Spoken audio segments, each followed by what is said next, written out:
Hello, everyone. Welcome to the Hormone Helper Podcast. I'm Coach Andrew, your hormone helper from Fit for All Fitness. I personally coach over 1,600 men and women to help better understand their hormones so they can lose weight and get their metabolism back on track.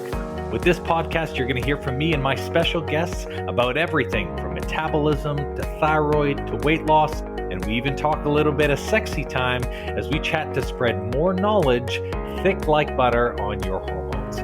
If you're ready to learn, I'm ready to share, so let's do this.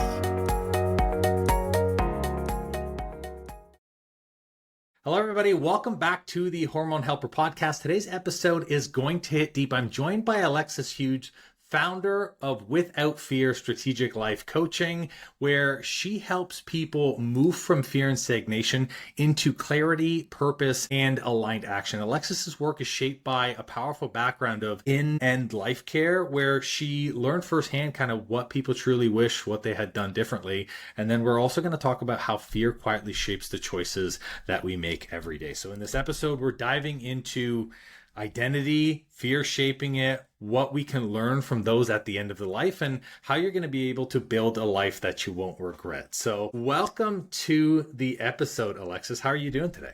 Doing great. Just another day in this wonderful life. I love it. And I'm super excited. I know you and I have already had a single conversation prior to this. And from the moment I found you to even the conversation we had afterwards, there was just this beautiful connection where I think sometimes people feel that death can be very scary, that it can be something that is very sad. And yes, there are sad and scary parts to it. But everything that you're doing in the work surrounding death itself, I think is something very special, and it's very needed. So I'd love for you to share with the crew of those listening, how did you get into this? What actually inspired you into like stepping in and leaning into areas around death itself? So what inspires most end-of-life doulas, I think is a pretty safe thing to say, is somebody died. I lost my mom about 10 years ago. We concluded her battle with mental health, and we lost her to suicide. It just thrust my family into so much chaos. Who do you do? Who do you call? What do you do? There's no playbook to this. And my dad and I went through the process, and, he rightfully so fell apart. And my dad's always the getter-doner. He was the one that always had the plan and had the arrangements and knew what to do. So I was kind of thrust into this position of, what now? What do I do? And so I just kind of went on autopilot and got everything done. And then after everything happened and we had our final arrangements done, a friend of mine sent me a TED Talk by Doula Arthur, who is kind of one of the forefront death doulas, and said, "Hey, you handled your mom's death really well. I think you would be good at this." I did not handle her death well. People just, thought I did because, what else are you going to do? And so I put it off and I finally watched it. And listening to her talk about what a death doula kind of does was really transformative for me, because I was like, if I can help one person not go through what I had to go through, then it's all worth it. And then that started me kind of on this path in this direction. Wow. One, I think it can be easy to see externally someone managing a situation okay, and you're going to do the best that you can to manage whatever circumstance you're in. But there is a unique trait that you must have shown people for them to say, hey, this would be something that is a good fit for you. Is there a typical trait that you see among death doulas that maybe is might be a natural calling for them, or what would you think that is? Passion, especially since we are working outward with people that are generally unknown to us, with people we're not related to and things like that. There's a lot of holding space for people to be really vulnerable with you and making them feel safe enough to be vulnerable. Because in our day-to-day life, right, we got to button it up and suck it up and hold it in and be productive and grind and hustle and all that kind of stuff. There's no time for crying. So, for being a death doula or someone working in any kind of high emotion field, you have to be a safe person. You have to be someone that invites others to kind of break down their barriers and walls and just let out whatever may come. So as you're explaining this, naturally people listening are going to be like, this is the first time I've ever heard of a death doula. She's talking about emotions, possibly being like a support person. Can you explain what a death doula does or how you can actually help some of your clients and patients during their end of life care? Totally. So my husband makes the joke that I'm like a wedding planner for death. And I think that's a really Nice. poignant, I think it's a poignant comparison. Because if you think about a wedding planner, right? Everything is focused on the bride. And it's the same thing for the end of life doula. Everything is focused on the person who is transitioning. You are making sure that the catering order is right, that the dress is sewn up, that everything's delivered on time, that the photographer's where they're supposed to be. It's taking that and just copy pasting it for end of life. We coordinate with the hospice team. We are a liaison between all of the moving parts at end of life. And depending on how involved the family wants me to be, I'm on the HIPAA forms, so I can call the doctor's office and be like, hey, what's going on? And do all of that. It's our job Wow, okay. it's our job to take the lift of like the logistics, the stuff off of the family, and then to support them so they can be present with their person and grieving. I think it's genius because I think a lot of people feel this sense of obligation where they have to do everything themselves, or maybe they've been like depending on a certain will or like certain powers of attorney, someone gets dictated like you're the rep and you're like, well, I don't know if I emotionally can be the rep right now. So you're kind of thrust into this world. So having that support, I think, is really awesome. You talk a lot in your social media, the things, even just our conversation about like living without fear. So what is it about the absence of fear that makes death easier for people, do you think? We're, as human beings, right? We want control. We want to put things in little boxes. We want to understand. When we look at things we don't understand, no matter how mild it is, it freaks us out. And death is the great unknown. We don't know what's on the other side. And depending on your faith beliefs, there's a whole lot of views on what is. Nobody's come back to be like, hey, here's what's on the other side. There's some people who have been like, yeah, I've been flatlined and this is what I saw. And I came back and told you about it. But like, as far as like, definitive what's on the other side, nobody knows. So we are kind of like in our caveman brain conditioned to be like death bad, death scary, death unknown. And that just works backwards. Because if you think about it, your evolutionary traits, your brain's whole job is to keep you alive. So it doesn't want you to take risk. It wants you to do everything that is safe, that you know the intended outcome of, and not, go off the rails and do something wild that's going to get you killed or maimed. And living without fear is super important, not only just towards death, but in life in general. I know when I'm talking to my coaching clients and they take a risk and they're really anxious about it, my response is always, did you die? And it's no, you didn't. You did something new and you took a risk. Did you die? No. And so we fear that which we don't know and we don't know the intended outcome of. And when you get to the end of your life, and there's no other option, death is imminent. What good does fear do you? It's not going to stop it from happening. So you might as well just open the door and be like, all right, come get me. Here I am. Let's go. Let's roll. Because what good is the fear doing you? It's driving up your blood pressure. It's making you not feel good. And I know that's a really easy thing for me to say, just, don't be scared of death. It's fine.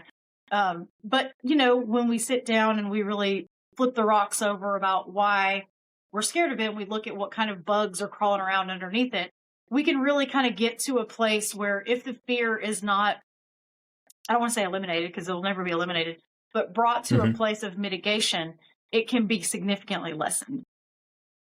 Okay. What would you say some of those fears are when you talk about flipping those rocks and finding underneath? In your experience, what are some of the fears that come up for people? The thing that I deal with at end of life is regret. Coulda, woulda, shoulda. I could have done all of this stuff and I didn't, and I regret it and I hate it. And it's FOMO, right? All of these things that I could have done and I didn't, and now I'm never going to get the chance. Or as I should have told somebody I was sorry. I should have told someone that I loved them. And now it's too late. And then coulda, I would have done this other stuff. I would have become a rocket scientist. I would have done that, which goes back to like FOMO. So when I pick that up from everything that I've learned at the end of life, what I do in my coaching practice is I pick that up and I drop it back 40 years on the timeline, because I'm trying to circumvent people being an end of life patient eventually and being like, I wish I would have done all this stuff. Do it now. Right. There's a level of, I think, surrender that people have to be. I don't even want to use the word okay. There's a level of surrender that people need to acknowledge in their life. That we have to surrender our ability to control outcomes. We have to surrender to the fact that we are going to die at some point. It's not a matter of if, it's a matter of when. At periods of your life, you have this resistance because we build these identities. And you and I had conversation on identities, and people become very attached to who they are, who they think they are. And then something happens in their life and it just absolutely shatters the identity. How do you see fear influencing the way that people build that identity, especially maybe when it comes to careers, relationships, or other things? People become what they are safe in. So when you have someone, like this is an example that I use all the time, the guy who was safest and at his prime in high school football, well, now he's 40 years old and still wearing his Letterman's jacket. That became his entire personality because that's where he felt safest. And that can be safe for a lot of reasons, right? You know, maybe both of his parents were still alive and they didn't have to worry about food on their table. That was where his safety was. Or you have a mother who feels safe in her role as a mom. So she's no longer the girl you knew in college or the girl who plays cello. She's just a mom. And I don't want to say just a mom, like just a mom is not a bad thing or whatever, but she whittles down her idea of self to the role of a mother. Role identity is another thing that we see a lot of where people define themselves in how they relate to other people. So father, son, brother, mother, grandmother, colleague, you're never you. And when you can put that boundary up and be like, no, I am my own entity. I exist without relation to others. Like I'm not defined by my relationship to another person. Like I am a wife, yes, but I am a wife and, PhD student or whatever. Then that reduces fear because you have an idea of self that is not dependent on anybody else. And say, if your identity is wife and mother and you get a divorce, your idea of who you are is shattered because you've been so entrenched in your idea of relational self to other people, and your identity depends on your relation to other people, that when those relationships change, you don't have anything. It's interesting when you bring that up because I think a lot of people confuse titles with identities. Like a lot of the things that you brought up, the title of mother, the title of father, the title you get when you finally pass your PhD. All of these things are just titles, and they're things that you do, but they're not necessarily who you are. Because if you take all those titles away, to your point, there is something that is under that. Like if you strip all of that away, there is still a version of you that's there. So how does someone go about building an identity where fear does not rule them, where they can finally live a life without regret? Yeah, and I see this a lot when we have someone who has a terminal illness because their partner ceases to be even the role of maybe wife or husband. It is then caregiver, nurse. They move over into that caregiving role, and that defines them because for the last, 6 months of their beloved's life, everything revolves around that care. And so then when the person passes, that identity is gone. They're no longer a caregiver. Then they have to not only lose their title and role of the spouse, but the caregiver and everything else. So where I start with them is, what did you like to do in college? Or when you were younger, what was something that brought you joy? Well, you know what? I really liked to paint. You know what? Let's go to Hobby Lobby right now and let's get you some paint. Is there a wine and paint class going on in town? Let's get you there. So finding the things that used to spark joy for them that might have been put down and trying to reignite that. And they might not like painting anymore. They might be like, you know what, I bought a canvas and this is not fun. Okay, cool. Let's get you out of the house and let's get you involved in social things. Let's go to the library. Let's go to a mixer. Let's go to a garden club. Do that, because not only is your identity attached to the hobby, you're going to make new friends. As you talk about the things that they can do, is the experience of this fear, same thing, the experience of death, is it different for men as opposed to women? Oh, like, do they approach it differently or? Yeah, 1000%. Because we live in a society that glamorizes rugged individualism. You know, the whole like, pull yourself up by your bootstraps, which is funny because the intention of that statement is to show the absurdity and impossibility of pulling oneself up by the bootstraps. It was not meant to be taken literally. Men, Interesting. Okay. yeah, men are boys don't cry. You're the man. You can't be afraid of anything. You have to protect your family. There's no room given for men to show fear because it's unmasculine and it's girly to be afraid or to be emotional. So a lot of times when I see men in a fear state or a grief state, it comes out as anger because that's Interesting. still manly. I had a case not too long ago. It was 3 siblings, a brother, and a sister who were having to make some final decisions for a brother who had a traumatic brain injury and he was on life support. And the order on the advance directive was to remove life support. The sister was the power of attorney, medical power of attorney, and she would like to make that decision because that was what her brother's wishes were. The other brother was a C-suite, a businessman, you know, very like problem solver, project manager type. And he met that discussion with anger. No, we're not going to do that. I'll call another doctor. We'll get a second opinion. There's a research procedure that has like a 1% chance of success, and I'm going to find that researcher. We're going to figure it out. Because he didn't have a sense of control. He was not processing that grief. His role was to fix it, not to take what happened and process it and go to a place of grief and be in alignment with the brother's wishes about being removed from life support. So I had to deal with talking with her and explaining to her like, hey, you're being charismatic and the way that you are interpreting this from your brother is aggression. But understand that the way men are conditioned to outwardly portray any kind of emotion is anger and strength. And then when she kind of like wrapped her head around that, and we talked about it, it completely changed the dynamic because she could meet him where he was at and understand where he was coming from, that it wasn't at her. He wasn't angry at her. It wasn't come at. It was the only way he knew how to express himself. It's interesting you say that. Because when I look towards even my own journey in the past, there was a level of first emotional disconnect where it's almost a feeling of apathy because you don't know how to process things. So you don't feel too high when you should feel great. And you don't feel too low because you're like, well, I'm not really invested in anything. And then, you know, anger, frustration, depression kind of follow because those feelings are meant to like actually process through in order to get you to a feeling of recognition, happiness, awareness. So I can definitely see that. It's easy for someone to have all of this kind of appear in front of them or blow up in front of them when they're come close to like a traumatic issue or death. Mm-hmm. How can we get there without getting to the death point?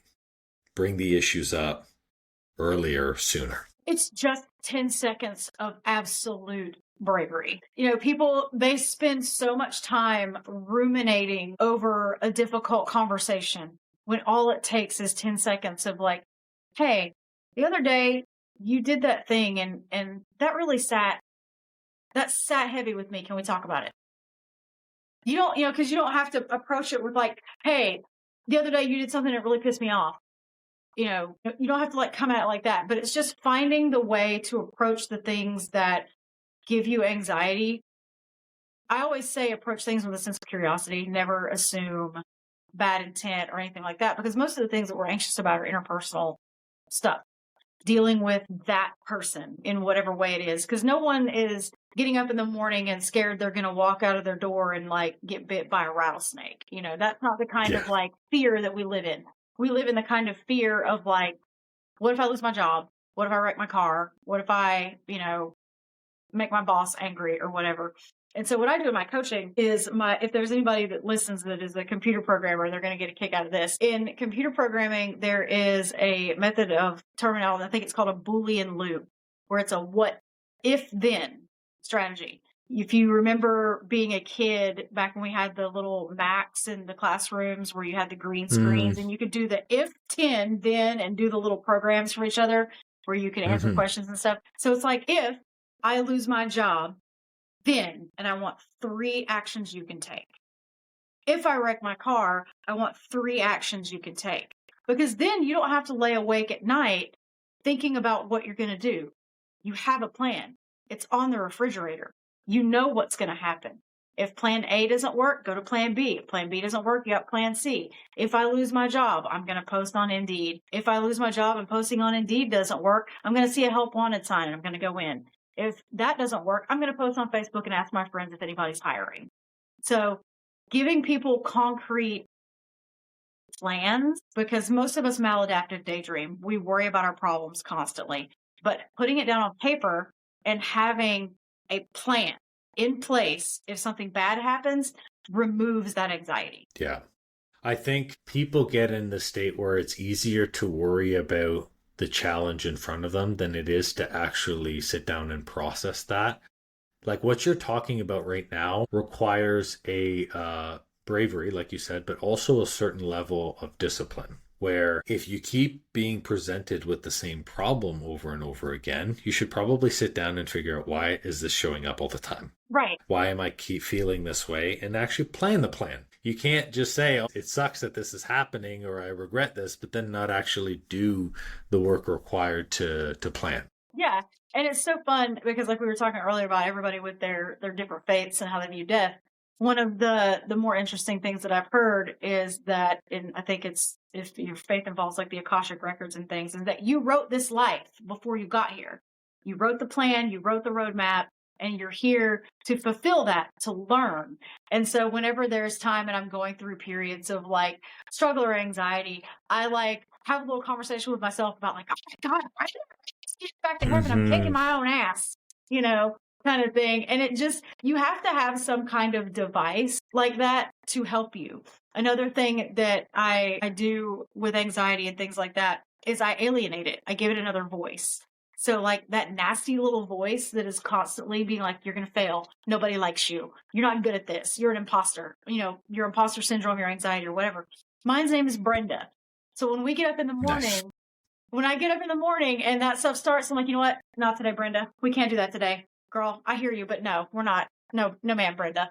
And that helps because you are taking those thoughts outside of yourself and being like, you know what? We're not hearing that today. And it works. Any kind of device that you can make up for yourself and have the discipline to do it, like you're saying, does work. I like that. I like that you named it, because when it is external, we have the ability to create a separation. And some people don't know that like your emotion or the thing you feel is not you. Like it is a completely separate thing and you can choose to embody it. And this is why sometimes my mentor shared with me forever ago, like the powerful statement of I am. So many people say like, I'm so anxious. And I'm like, no, you are not anxiousness. You are feeling anxious. The same thing, like I am scared. It's like, no, you are feeling afraid because you are not the embodiment of fear. It's not who you are. It's just something that you're going through in the moment. But a lot of people don't know that difference and the ability to kind of separate it. One of the things that we had talked about, which I would love for you to unpack here, our last convo, you mentioned the kind of risk, reward, regret pipeline that people tend to go through. Can you unpack what that means and like how people use it to make more intentional choices? Yeah, totally. So risk, reward, regret pipeline is, like we were talking about earlier, we are conditioned internally and externally to avoid. We want to stay in our safe little lane where we know everything is okay because we can control that. But the risk mitigation in us keeps us away from reward. If we look at, and I'm going to get, this is a hot take, there are so many mediocre rich people and mediocre people in power. I love this. Yes. Like, Preach. they idioted their way straight into success. And if these bumbling morons can be more successful than you, just go for it. Just headbutt your way up there. Because if you fail, you lose nothing. All you stand to gain is success. So I have a rule, and it's called the 3F rule. If someone is not financing you, feeding you, or being intimate with you, then you don't have to care about their opinion.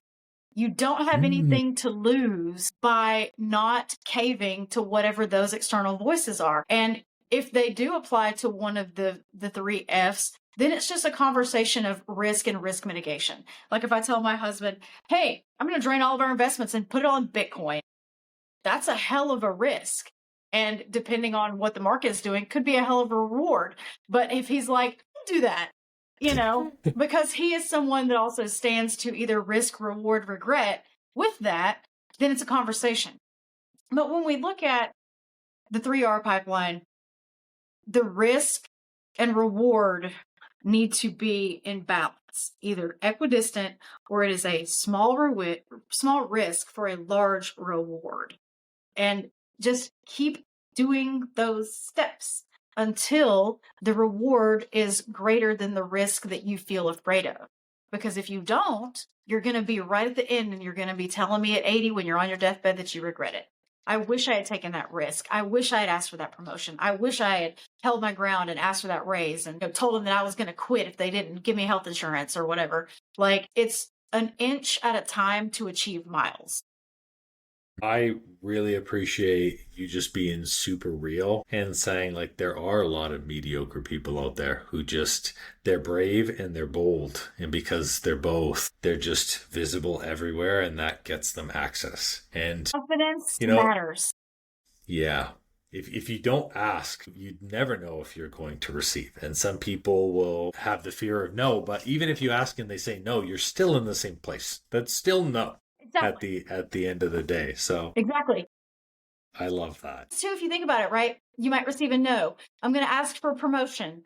And that's very bold of me. And I get told no because there's nowhere for that position or there is no upward mobility. But when a promotion does open, they will think of you first. So even though you receive a no now, you're planting a seed for future success. Yeah. That's I think where as we start setting a long-term path for ourselves, oftentimes our success or the thing that we want does not happen the way we think it's going to happen. It has to be, I ask this specific person for this specific promotion. They say yes, I take the exact position I want. When in reality, you are still going to get to where you need to go and where you want to go. It's just, it's a whole different path than what you thought. You may have to leave that company, find another person, go to that same position, but you still get there at the end of the day. It's just a matter of going through that process. I was saying earlier, maybe this is a list you can share with me. I would be curious as to like who your rich people list of like, these guys are a bunch of flacks, but and then maybe we can talk about that afterwards because I agree with you 100%. I think there's a lot of people spreading information, and there are a lot of people who have tons of opinions. But when I look at whether or not that energy contributes to the positivity of the world or actually contributes to the growth of others, I would be like, not necessarily. So I would be very interested for sure. I'm actually curious with the people you spent time with at the end of their lives, like what are some of the biggest lessons or patterns that you've noticed in kind of what they regret the most? Not being in good health, not taking advantage of their health earlier and kind of letting their bodies fall by the wayside. It's like if I wish I had taken care of myself in my 30s, I would be better now kind of thing. So just general health and upkeep of the body through fitness and nutrition and not telling people that they love them is the big one. I wish that I had told, my kids I love them more. I wish I would have supported them more when they were younger. A lot of regret around interpersonal relationships and not being honest about their feelings and really not processing their own feelings so that they can be honest about them, kind of realizing things too late. So that's pretty much and it's all consistent and it's all, it all springs from those things in general, and just taking more risk and really wishing that they had pushed the envelope more and asked for more of what they wanted during their life. Was there any one person you spoke to or any lesson you learned from a person where you were like, that may have inspired you or moved you to do something after you heard their story? Actually, I had a lady she was kind of an elder orphan. her family was kind of spread to the four winds, so they couldn't really like be very present. They didn't live near her. And she had a crush on a guy that she had harbored her whole life. And they kind of did this dance the whole time, where they just kind of like almost would end up together, or then they just bumped against each other and would go off again. And they had both been married and their partners had passed and things like that. And we were talking about, again, like, what do you regret? What do you wish you had done? And she just said, I wish I'd told him that I loved him, because who knows what our lives could have been. And I just picked up her cell phone and I handed it to her and I said, "Do you have his number?" And she said, "Yeah." I said, "Cool, do it." Because we had a rapport by then, and I was just like, "Do it, coward." I was like, you know what's going on, because she was like a real, like, kind of sharp. It was a situation where her mind was very sharp, but her body was failing her. Mm-hmm. And I was like, what do you got to lose? Like, it's not like you're going to have to, hang around and, see him very much, so we had a good sense of humor about it. And she called and they had like this 4-hour conversation. Oh, beautiful. About it. And it was just a confession from both of their sides of, I always wanted to be with you, but the time was never right. And I never thought I was good enough for you, or, your parents hated me. And it was just kind of all of this stuff. And then, then you got married and I thought my chance was over. So then I got married and then your wife died and then I was stuck married, kind of thing. And it was just this wholesome, wow, heart-wrenching discussion of what could have been. And he lived about, I think, 3 or 4 hours away from her. And he packed his stuff and came and was with her until she died. Because he like lived in a retirement community. So it wasn't no big deal for him. He didn't have like any pets or, anything like that. So he packed his stuff and came and stayed with her until she died. And so they didn't have the life that they could have had. But because I handed her the phone and was like, do it. She called and they had the time that they had, which was more than 0. And it was very meaningful. That's so beautiful. And it really is like a Disney story. Just, people crossing paths. And then right at the very end, I mean, that's like, that's incredible. And it makes you rethink, I think, sometimes the things we place in the temporary or in the now of value, whereas things like love, human connection, community, spirituality, having a sense of purpose, those are the real things that we should be valuing every single day. Definitely. And yet we chase the bigger house, the bigger car, more money. We're looking at how much our investments are. And all of these things are things that come secondary, because you don't take any of that stuff with you. As people work towards developing a life without this fear and without this regret, how do they balance ambition with presence, wanting more without constantly chasing or burning out, so they can find the goals? Intention is the key word there. Why do you want it? Why? I want this new job. Why? Is it for the impact you can have on others? Is it for, a new title? Is it for why? What is motivating you to take these risks? Like, especially if you're doing wild, vertical stepping as far as your risk, or you're going to take a big risk, what is your motivation for doing so? And I think living intentionally coupled with, fear avoidance is where the true power lies, is you are cutting a path forward without anxiety and without fear, and you are dead set on your purpose. The area of purpose, what would you define as purpose? Because I think everyone has a different definition, and I would love for you to share yours with the people listening. Totally. So in general, we would say that defining your purpose is like why you're here, right? Some people are here to cure cancer. Some people are here to pass down a very good cookie recipe. And one is not more important than the other. Obviously, some people will be like, wait, what? Because curing cancer is very important. Yes, curing cancer is very important, but that doesn't minimize other people's purpose if they are the light in the room.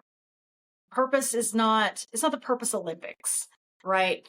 If you are here to do something and you find that something, then your job is complete. And it doesn't matter if that something is being president, running for mayor, being on the city council or like volunteering at the library.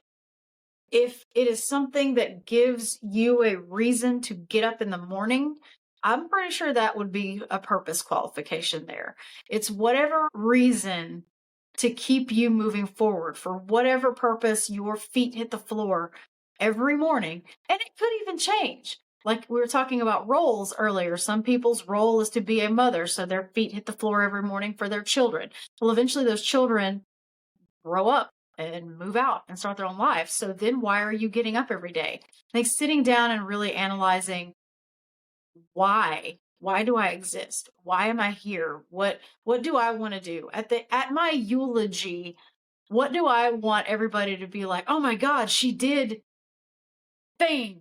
Like, what is the thing that I want people to say was my impact on the world? I appreciate you sharing the perspective of your definition of purpose, because sometimes when I'm speaking with people, whether it's, been past clients I'm coaching now in business, everyone's definition of purpose tends to be something that they keep chasing. And I think they put a lot of this pressure on, I have to find my purpose now, or I'm not sure what my purpose is, or they start something with maybe a really good intention. And then expectations come and they're trying to build a business or they're trying to do these things. And then it almost perverts the purpose, where often the purpose is really simple, like you shared. And I think the reason why we can't compare purposes is because that cookie recipe, as your example, could be the thing that sets someone else's mind to make the cure for cancer. Like, we don't know the contribution that these things have. So although some of these things may not have these like crazy meanings behind them, they are meaningful in the path of everyone is interconnected, have that energy. That's a really good point, because think about, like, say, my cookie recipe, that grandma's cookies might get the cure cancer through med school. You know what I mean? Like, everybody's so interconnected that your purpose might not be something that is shooting for the stars, but your purpose could be to support the person that is going to do the thing. And everybody wants to be the hero, right? A lot of people have main character syndrome, and that's fine. But sometimes your role is to be a supporting character, and that's okay too. Yeah. And the supporting characters no less. Like, when I watch a movie, a good supporting character really carries the movie in a really great way. And it's not there we go. 100%. You and I. Yeah, I love that. 100%. There's nothing wrong with being a supporting character. As we get to the end of this, if you could leave the listeners with like maybe 2 to 3 like practical questions that maybe like someone can ask themselves to start aligning their actions with what matters most, like what would those be? What are you really scared of? If you look at your fear, I like the rock analogy. You look at this rock and it says fear on the top of it, and you flip it over. What's underneath it? Because it's easy there's the big emotions, fear, anger, all that jazz. There's always something under it that's feeding it. What's under fear? What are you really scared of? Is it loss? Is it, rejection? Is embarrassment? What's under your fear? Because when we can get further into that and really start addressing the base things, the fear goes away.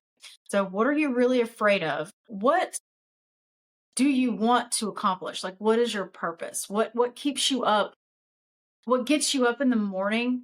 And how can you apply that forward? How can you put that in every aspect of your life? Like, when I get up every morning, I want to help people. So how can I do the most good? And then writing down a list of, I think, your top 10 bucket list things, and just being like, well, why haven't I done these? What is the real risk here and what am I afraid of? Okay, well, it might be, I want to go to the Sahara Desert. I want to ride the Iron Coal train. Okay, cool. So that's going to be a fiscal barrier. Great. Let's make a budget. Kind of things. Take action, because one foot in front of the other is going to move you, no matter how slow and in what direction.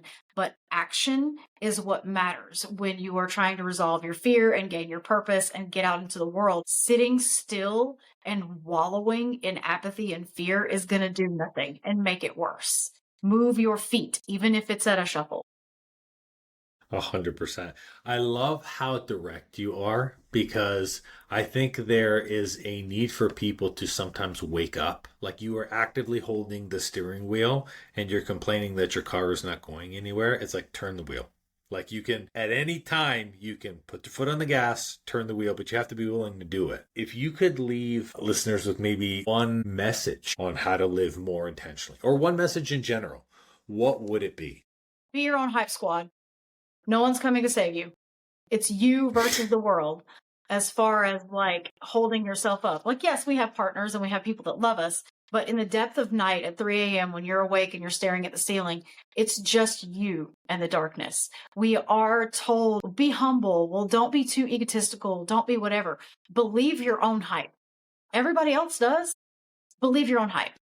And when that voice of imposter syndrome pops in, be like, shut up, Brenda. We're not doing that today.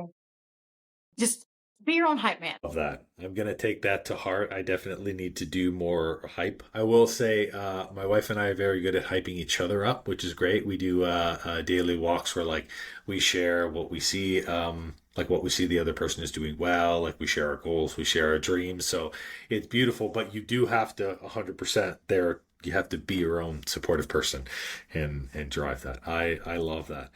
For everyone listening, where can listeners connect with you or learn more about your work? Because I think like Death Doula, even your coaching is something that's so greatly needed. Yeah, totally. It's withoutfeardoula.com. And I'm at the little sign Without Fear Doula on most social media.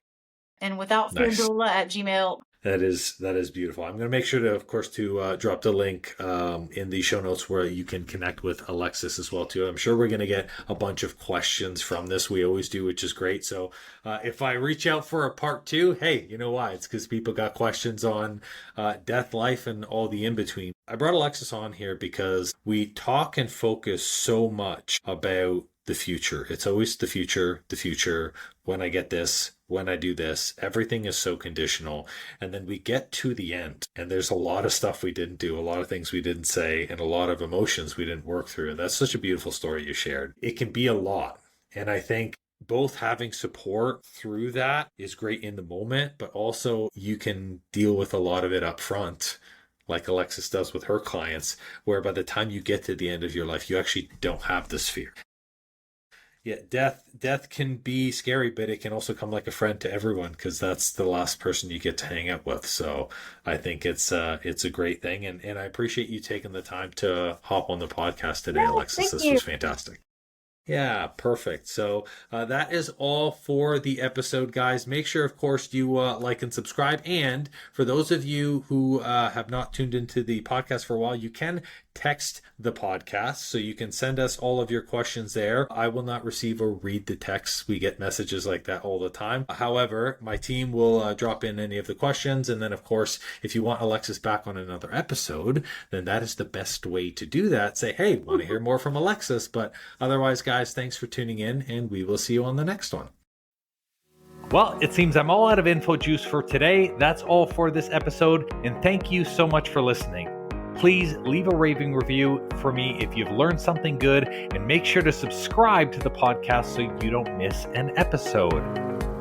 Now, if you're in the mood for some more great content and tools to get your hormones on track, why not check out our free Facebook group and the blog on our site? We do amazing weekly trainings in our group that me and my wife call Tea and Teachings that give good tips for anything hormones and metabolism related.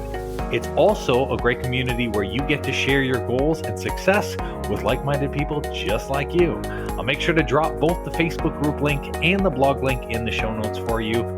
Or if you're ambitious like me, the name of the group is Weight Loss and Balanced Hormones. It'll say Fit for All beside it with a picture of me. So come and join us and have more fun.